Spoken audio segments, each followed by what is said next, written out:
Hello friends, स्वागत है आपका हमारी यूट्यूब चैनल स्टडी विद प्रिया में। आज हम सीटेट का 20 अगस्त को पेपर 1 जो हुआ है उसका पेपर सॉल्व करेंगे। देखिए, हमारा पहला क्वेश्चन है डिस्ग्राफिया। तो इसका जवाब क्या है? ऑप्शन नंबर 3 सही है। एक तंत्रिकी विकार है जिसकी विशेषता अक्षरों एवं आकारों को बनाने में कठिनाई है। हमारा अगला प्रश्न है प्रतिभावान बच्चों को शिक्षित करने का उपागम जो उन्हें असामान्य रूप से तीव्र गति से पाठ्यचर्या के माध्यम से आगे बढ़ाता है तो क्या कहलाता है? तो ये क्या कहलाता है? ये कहलाता है त्वरण। इसका ऑप्शन नंबर 3 सही है।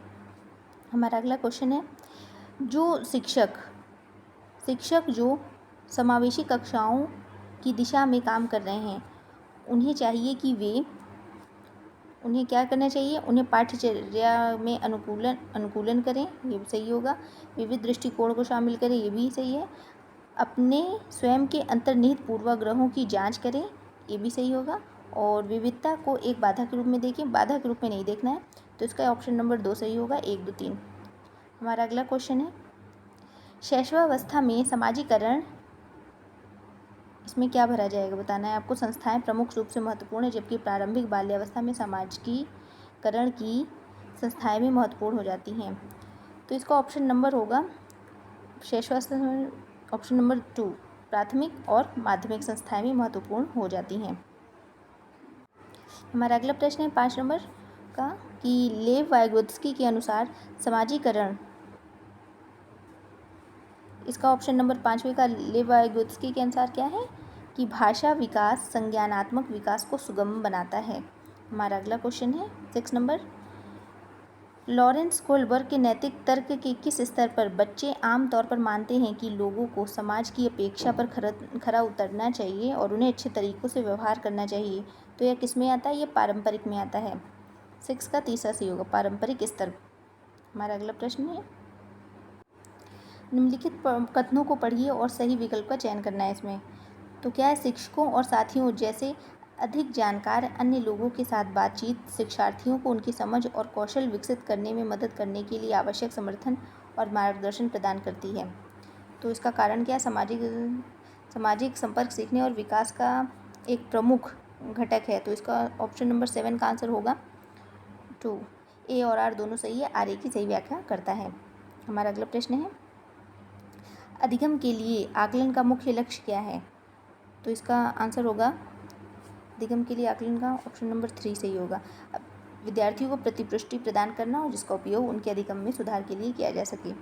दोस्तों बस इसको मिला लीजिए जल्दी जल्दी, फिर उसके बाद हम लोग किस आयु में बच्चे शब्दों के खेल में शामिल हो सकते हैं और ऐसे चुटकुले और पहेलियों को पसंद कर सकते हैं जिनमें शब्दों का खेल शामिल हो? तो ये 9 का आंसर होगा। ये इसका आंसर 3 होगा या 7 होगा, इसमें कन्फ्यूजन है। जब ये आंसर की आएगी तभी आपको पता चलेगा कि इसका आंसर क्या होगा। अगला हमारा प्रश्न क्या है कैरोलिन गिलिगन ने कोहलबर्ग के नैतिक विकास के सिद्धांत की आलोचना की। तो यह किसकी आलोचना? नारीवादी दृष्टिकोण से संबंधित है। इसका ऑप्शन नंबर 2 सही होगा, 10वें का। अगला हमारा है जीन पियाजे के अनुसार पूर्व संक्रियात्मक चिंतन की मुख्य विशेषताओं में से एक डैश है जो किसी स्थिति के एक पहलू पर केंद्रित करने और दूसरे की उपेक्षा करने की प्रवृत्ति को संदर्भित करता है। तो इसका आंसर होगा 11 का 2 होगा, क्या है? केंद्रीयन होगा। अगला हमारा क्वेश्चन है प्रारंभिक, ये 12 का आंसर में अभी आंसर बता देती हूँ, आप इसको घर जा मतलब कि इसको मैच करा लीजिए, बाद में इसका डिटेल में हम लोग देख लेंगे। तो ये 12वें का होगा, ऑप्शन नंबर स्थिर है और कुछ हद तक आत्म केंद्रित, 12वें का आंसर, ठीक। और धीमी तार्किक ये भर लीजिएगा, आप देख लीजिएगा क्या है इसका। 13वें का आंसर क्या है? 13 नंबर निम्नलिखित में से कौन सा स्थूल गतिक कौशल है? तो इसमें से कौन सा है? 13 नंबर का तैरना होगा, इसका आंसर क्या होगा? तैरना। अगला हमारा क्वेश्चन है और 14 भौतिक वृद्धि एवं विकास के, इसमें देखिए भरना है, इस 14 का ऑप्शन होगा शीर्षगामी होगा, इसमें शीर्षगामी भरा जाएगा इसमें, और इसके नीचे वाले में समीपस्थ, ये सही इसका आंसर होगा। अगला हमारा क्वेश्चन है हार्वर्ड गार्डनर के अनुसार एक दर्शन शास्त्री के पास, ये 15वें का आंसर क्या होगा बताते हैं। 15वें का आंसर होगा ऑप्शन नंबर अंतःव्यक्तियन दिक् स्थान। मूर्तिकार इसमें पहले में अंतःव्यक्तियन होगा और इसमें दिक् स्थान। अगला हमारा प्रश्न है, अनुभवात्मक अधिगम किस पर बल देता है? तो 16 का ऑप्शन नंबर 3, आलोचनात्मक प्रतिबिंबन के महत्व पर। अगला हमारा प्रश्न है 17 का, बच्चों में समस्या समाधान कौशल को बढ़ाने के लिए निम्नलिखित में से कौन सा प्रभावी तरीका है? 17 का आंसर होगा हमारा, उन्हें बुद्धि मंथन करने और सहज अनुमान लगाने का अवसर देना। देखिए, इसको कई बार पढ़ने पर ही इसका आंसर समझ में आ जाता है, तो आप लोगों ने तो ये किया होगा। निम्नलिखित कथनों को पढ़िए और विकल्पों का चयन कीजिए। अभिकथन 1, शिक्षक को सार्थक वातावरण बनाना चाहिए जिसमें सभी बच्चों को सक्रिय भागीदारी और संलग्नता हो। और कारण क्या है? सभी बच्चे आंतरिक रूप से सीखने के लिए प्रेरित होते हैं और सीखने में सक्षम होते हैं। तो इसका ऑप्शन नंबर 2 सही है। ए और आर दोनों सही है, आर ए की सही व्याख्या करता है। हमारा अगला प्रश्न है, निम्नलिखित में से कौन सी प्रक्रिया अधिगम के दौरान योगदान नहीं देती? तो इसमें 19 का होगा गैर प्रासंगिकरण, 19 का होगा गैर प्रासंगिकरण। अगला हमारा क्वेश्चन है, निम्नलिखित में से कौन सा एक ऐसे प्रश्न का उदाहरण है जिसमें विद्यार्थियों को अपनी सोच पर विचार करने की आवश्यकता होती है?